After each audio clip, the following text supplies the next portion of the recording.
How to use Meta AI using WhatsApp. Hello everyone, welcome to Tech Talks. To use Meta AI using WhatsApp, open WhatsApp. Now on top of your screen you can see Ask Meta AI.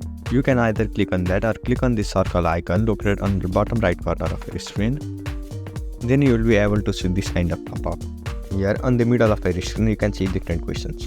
You can either ask those questions or ask your own question to Meta AI. To ask your own questions to Meta AI, click on the message icon located on bottom of your screen.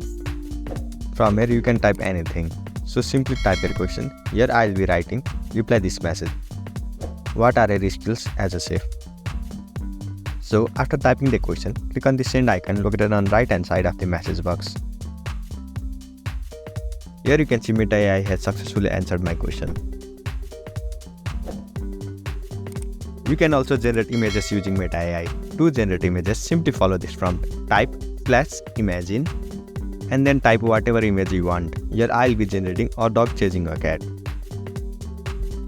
So after writing your command, simply click on the send icon.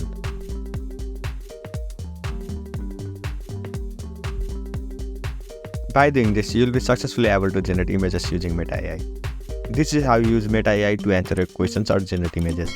I hope you found this video helpful. Thank you for watching. Follow us for more helpful tutorials.